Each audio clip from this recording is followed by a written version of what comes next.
नमस्कार, welcome to my channel. मैं हूँ मनीषा। दोस्तों, आज की वीडियो बिल्कुल हटके है और आप सभी के रिक्वेस्ट पर है। आप सभी के बहुत सारे प्रश्न आ रहे थे कि दीदी हमें मंदिर में पूजा कैसे करनी चाहिए, किन किन बातों का हमें ध्यान रखना चाहिए। जैसे कि घर में पूजा करते हैं तो विसर्जन वगैरह करते हैं, कच्ची मिट्टी का पूजन करते हैं तो विसर्जन करते हैं, और मान लीजिए वहीं फ़ोटो की पूजा कर रहे हैं तो हम कैसे विसर्जन की विधि करेंगे। साथ ही हमारी कई बहनों ने पूछा था कि अविवाहित हैं, शादी अभी नहीं हुई है, कुंवारी लड़कियां कैसे पूजा करें, किन किन बातों का ध्यान रखें। क्या कुंवारी लड़कियों को सरगी खाना चाहिए, क्या कुंवारी लड़कियां जो सासू माँ का बायना देते हैं वह हम किसे दें, अभी उनका विवाह नहीं हो चुका है, या फिर जो मासिक धर्म से बहनें हैं वह मासिक धर्म के कितने दिनों बाद पूजा कर सकते हैं। बहुत सारे लोगों का प्रश्न आया था और आप में से बहुत सारी बहनों ने पूछा था कि हमारा ऑफिस रहता है तो क्या हम रात्रि के समय जल और फल ले सकते हैं तारा देखकर, यानी कि जब हमारी पूजा हो जाएगी तो हम जल फल ले लें, ऐसा करने से ही व्रत क्या हमारा खंडित हो जाएगा, क्या होगा। आप कुछ हमें इसके बारे में जानकारी दें। तो बहुत सारी महत्वपूर्ण जानकारी आज की इस वीडियो में हम आपके साथ शेयर करने वाले हैं, तो वीडियो पर आप एंड तक बने रहें जिससे ये सभी जानकारी प्राप्त करके आप भी अच्छे तरीके से हरितालिका तीज का व्रत संपन्न कर पाएं। और वीडियो हेल्पफुल लगती है तो फैमिली फ्रेंडों में शेयर करें जिससे उन्हें भी ये जानकारी प्राप्त हो। तो चलिए देर न करते हुए अपने वीडियो की शुरुआत करते हैं। दोस्तों, सबसे पहले तो अपनी सभी बहनों को हरितालिका तीज व्रत की हार्दिक शुभकामनाएं। आपके जीवन में सदा सौभाग्यवती का आशीर्वाद प्राप्त हो, भगवान शिव और माता पार्वती की तरफ से आपके पति की उम्र लंबी हो, उन्हें उत्तम स्वास्थ्य की प्राप्ति हो, ऐसी मेरी शुभकामना है। तो चलिए देर न करते हुए वीडियो की शुरुआत कर रहे हैं। दोस्तों, हम बात कर रहे हैं हरितालिका तीज का व्रत। तो पहले यही जान लेते हैं कि हरितालिका तीज का व्रत हमें कब रखना है। तो देखिए, भादो मास की शुक्ल पक्ष की तृतीया तिथि को हस्त नक्षत्र में ये व्रत किया जाता है, और इस बार वर्ष 2022 में हस्त नक्षत्र के साथ में तृतीया तिथि हमें मिल रही है 30 अगस्त को। दिन होगा मंगलवार। इसी दिन आप सभी बहनें व्रत करें, भगवान शिव और माता पार्वती का स्मरण करते हुए। सबसे पहले बात कर ले रहे हैं कि जो कुंवारी लड़कियां हैं उन्हें कैसे व्रत करना है। तो जितनी भी कुंवारी बहनें हैं वह बिल्कुल जैसे शादीशुदा महिलाएं व्रत करती हैं आपको उसी तरह करना है। निर्जला व्रत यदि आप कर सकती हैं तो कर लें, धीरे धीरे अभ्यास हो जाएगा, आगे आपको आसानी होगी। वहीं पर सरगी खाने की बात है तो यदि आपके परिवार में आपके माता पिता खाते हैं तो आप बिल्कुल खा सकते हैं, और जब आपका विवाह हो जाएगा तो जो आपके ससुराल की परंपरा होगी उसे आपको फॉलो करते रहना है। ठीक है, एक बात। दूसरी बात, जो सास के बायना की बात आपने पूछी थी, सास का बायना आपको नहीं देना है, सिर्फ अपने माता पिता का चरण स्पर्श कर ले या प्रणाम कर ले, ऐसा करके आपको आशीर्वाद ले लेना है। व्रत में आपको दिन भर निर्जला यदि आपका शरीर साथ देता है तो आप रहें, वरना आप पूजा करने के बाद जल और फल ले सकते हैं। जैसे कई बहनों ने पूछा था कि क्या हम रात को पूजा करने के बाद जल फल ले लेंगे तो क्या हमारा व्रत खंडित हो जाएगा। तो ऐसा नहीं है, बहुत सारी महिलाएं ऐसा करती हैं। भाई देखिए, आपका शरीर साथ नहीं दे रहा है, आप बिल्कुल बीमार हो जा रही हैं, बहुत सारे लोगों को तो चक्कर आने लगते हैं, उल्टियाँ होने लगती हैं, गैस बनने लगती है, बहुत सारी प्रॉब्लम होती है।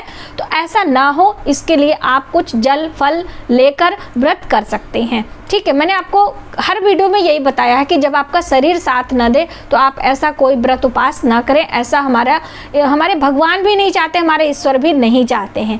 ठीक है, तो इस तरह से आप करें।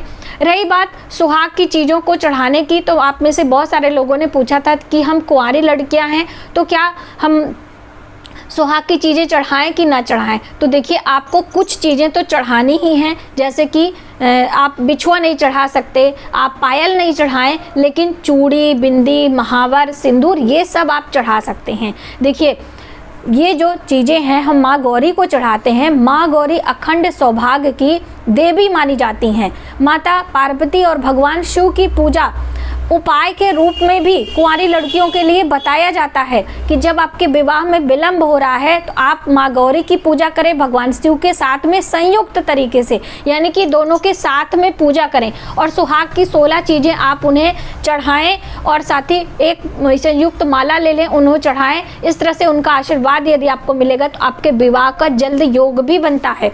तो इसलिए आप ये चीज़ें ज़रूर करें, ये जाने अनजाने में आपके उपाय भी हो जाते हैं। तो ये आप ध्यान रखें, ठीक है। सोने चांदी की चीज़ आप नहीं ले सकती हैं तो आप ना लें, परेशान ना हो। चूड़ी बिंदी महावर आदि ये सभी चीज़ें आप चढ़ा लें, फल मिठाइयाँ चढ़ा दें, सुंदर सी एक माला ले लें, उन्हें आप चढ़ा दें। इस तरह से आप भगवान शिव की पूर्ण श्रद्धा भाव से पूजा करें, ठीक है। देखिए, व्रत करने से सिर्फ हमारे सौभाग्य में ही वृद्धि नहीं होती है, हमारे और चीज़ों में भी सफलता मिलती है। तो इसलिए आप ये ज़रूर मन में विश्वास करके ये कार्य करें।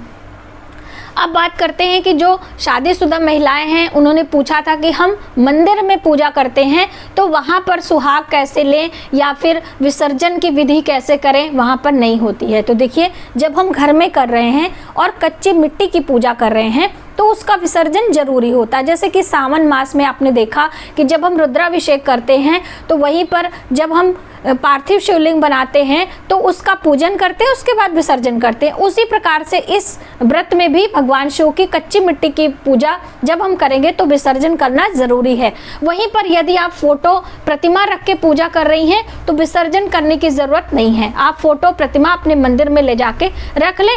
माला फूल आदि जो कलश का जल है वो सभी गमले में आदि डाल के, चावल वगैरह पंछियों को डाल लें, थोड़ा सा चावल अपनी रसोई में रख लें। इस तरह से विधि मैंने आपको पहले से बताई है, तो आप वो वीडियो देख लें, आप कर सकते हैं। अब मंदिर की बात आती है तो मंदिर में देखिए, आपको करना है तो जैसे आप सरगी खा रहे हैं वैसे आपको सरगी खाना है। यदि खाई जाती है तो खाएं, वरना परेशान ना हो। दिन में जिस तरह से आपको व्रत करना है, निर्जला करना है या फिर आपको जल फल लेके करना है, फलाहार, उस तरह के संकल्प आपको अपने मंदिर में ले लेना, यानी अपने घर में, ठीक है। और दिन में यदि आपका सामर्थ्य है, आपके घर के आसपास मंदिर है, तो आप 1 लोटा जल आप अर्पित कर सकती हैं। नहीं तो शाम को 16 श्रृंगार करके प्रदोष काल में, पूजा का समय क्या होगा प्रदोष काल में हम आपको यहाँ पे मेंशन कर दे रहे हैं जिससे आपको आसानी होगी। तो आप सुबह सवेरे पंचोपचार विधि से अपने घर ही में कर लें। यदि हो सके तो 1 लोटा जल चढ़ा दें, वरना दिन में साज सज्जा आप करती रहें, पूजा की सभी सामग्री एक थाली में आप लगा लें, 16 श्रृंगार कर लें, महावर लगा लें, हाथों में मेहंदी लगा लें, चूड़ियाँ पहन लें। ये सभी श्रृंगार करके वस्त्र आभूषण आदि पहन के आपको मंदिर जाना चाहिए, ठीक है। जिस तरह से हम श्रृंगार करते हैं ना, माँ पार्वती का आशीर्वाद उसी प्रकार से हमें प्राप्त होता है। तो आप श्रृंगार करके सभी पूजा की सामग्री अपने सखियों के साथ में, यानी कि अपने मोहल्ले, अपने घर परिवार के लोगों के साथ में आपको गाना बजाना करते हुए मंदिर जाना चाहिए। वहाँ पर विधि विधान से जो प्राण प्रतिष्ठित मूर्तियाँ हैं उनका पूजन करते हैं। किसी मंदिर में पार्थिव प्रतिमा भी रखी रहती है। बहुत सारे महिलाएं ये भी बताती हैं कि हमारे मंदिर में पंडित जी रख देते हैं। तो यदि वहाँ करना चाहती है तो वो कर लें, और जो भी चीज़ें आपको चढ़ानी है आप चढ़ा दें, और वो आपको दान करनी है ना तो वहीं पर आप छोड़ दें। जब दूसरे दिन सुबह सवेरे सुहाग लेने आप जाएंगी मंदिर ना, मंदिर तो आपको जाना ही है दूसरे दिन सुहाग लेने, तो आप जब सुहाग ले लेंगी तो कुछ चीज़ें जैसे आपने जो चढ़ाई हैं वो दान करनी है, वही छोड़ दें, वो दान हो गया आपका। सिर्फ एक आप 2 चूड़ी आप ले लें, या फिर आप एक बिंदी उठा के अपने माथे में लगा लें, एक कुछ सिंदूर की डब्बी ले लें, कुछ प्रसाद के रूप में आप ले लें। और हो सके तो सुबह ही जाते समय आप कुछ फल, दक्षिणा, मिठाइयाँ आप दान के लिए ले जाएं, क्योंकि एक ही बार में वही मंदिर में दान करके आप आ जाएंगी तो आपका पारण अपने घर में आके कर सकती हैं। तो ये आपके लिए आसानी होगी, बार बार आपको मंदिर जाने की ज़रूरत नहीं होगी, और वहाँ पर आप विसर्जन की विधि आपको नहीं करनी है, ठीक है। वो सभी पंडित पुरोहित यदि आपने वहाँ पे मूर्तियाँ रखी हैं तो वो कर लेंगे, वो उनकी जिम्मेदारी है। आप सिर्फ पूजा अर्चना करके अपने घर में आ सकते हैं और सुहाग की चीज़ें लेकर। अब सुहाग लेने की बात मैंने आपको वीडियो में दी है, और आगे आने वाले विसर्जन की वीडियो भी मैंने मेंशन किया है, लेकिन इस वीडियो में हम आपके साथ शेयर करेंगे कि आपका जो सिंदूर है, पूजा वाला सिंदूर है, उसी से माता गौरी को 5 बारी चुटकी से इस तरह से अंगूठा और तर्जनी के हेल्प से आपको 5 बारी चुटकी से सिंदूर चढ़ाना है, और उसके बाद लास्ट में 6वीं बारी आपको थोड़ा सा सिंदूर लेके अपने मस्तक में लगा लेना है। इसी को सुहाग लेना कहते हैं। माँ पार्वती अखंड सौभाग्य की देवी मानी जाती हैं, आप सभी को पता है। इसीलिए विवाह से संबंधित कोई परेशानी होती है तो माता गौरी के पूजन करने की बात कही गई है। चलते चलते मासिक धर्म के कितने दिनों बाद आपको पूजा करनी है वो भी मैं आपको बता दूं। तो मासिक धर्म के अलग अलग साइकिल होते हैं, यानी कि अलग अलग महिलाओं के अलग अलग रूटीन होते हैं। तो अब किसी के 3 दिन में ही पीरियड बंद हो जाता है, यानी कि ब्लीडिंग उनकी बंद हो जाती है। तो यदि आपकी 3 दिन में बंद हो जाती है तो आप चौथे दिन हेयर वॉश करके आप पूजा कर लें। नहीं तो आप 5वें दिन बाल धोकर, यानी कि जब आपकी ब्लीडिंग बंद होगी तभी आपको पूजा करने की इजाज़त है। क्यों ना आपका 7th डे हो जाए, यानी कि 7 दिन भी हो जाता है और ब्लीडिंग नहीं बंद है तो आप पूजा में ना बैठे।